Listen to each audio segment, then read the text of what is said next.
Hey guys, Paul Mauro here again for the big news recap on Tuesday, 17 June.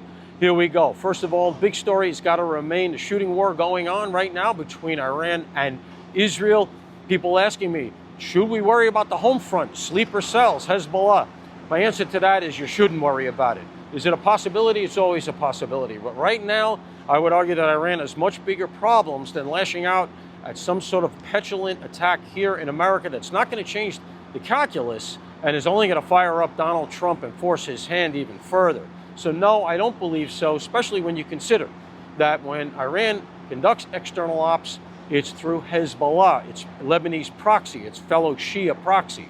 And right now, Hezbollah has been, for the most part, defanged. They've had their missile silos in Lebanon destroyed by the Israelis. They've had their leaders killed by the Israelis. They've had their command and control damaged with those pager attacks. Hezbollah right now, I don't think has that capability. Is it a possibility? Sure. We've had an open southern border, so anybody and their mother could have come in through the southern border. But right now, I don't think that we are likely to get an Iran-sponsored attack inside of America unless they're really on the ropes and at the end it's just some sort of a revenge attack. So we do have to stay on top of it internally. Thankfully, I think under the current administration, our internal security is a lot more concerned about this sort of stuff than they were in the last administration, where we were told that white supremacy was the biggest risk. Now, that said, we can't understate how dangerous the mullahs have been to American interests. Since the Reagan years, they've conducted external attacks against Americans and killed American soldiers, going back to the barracks attack in Lebanon. You had the Khobar Towers. We've had other attacks. And remember something, they harbored Al-Qaeda leadership after 9/11 in Iran. They also constructed the IEDs that killed so many Americans and maimed so many Americans in operations in places like Afghanistan, Syria, Iraq. Whether you agree with those operations by America or not, the bottom line is it was Iran that was behind almost all of those attacks, those IEDs, that were really what we were up against in those areas, including missile attacks. And remember something, they took American hostages on 7 October. Iran was behind that. I know you hear Hamas, Hamas. None of that happens without Iran.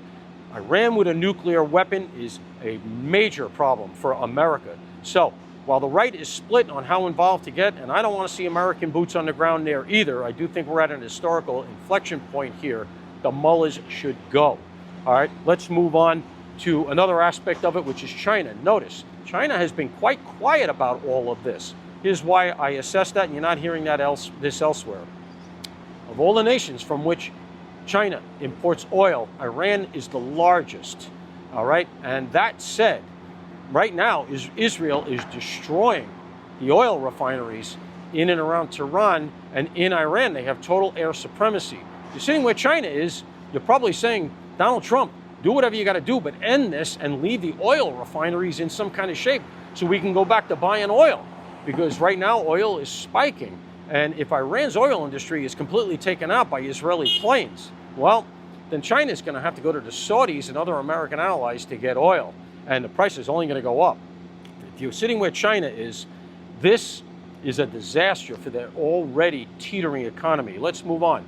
Brad Lander, New York City's comptroller, a complete non-entity in New York City politics, has this performative stunt today where he gets arrested for interfering with ICE operations. He has no standing to interfere with federal operations. He's not even a lawyer for one of the immigrants. He's not even a lawyer. But even if he were a lawyer, there's no ability to interfere with federal operations. But here's the thing. We got to stop coddling these guys. Why do we drop the charges? If you got to put cuffs on them, go all the way and arrest them. And that's it. I don't understand why they dropped the charges. Let's move on.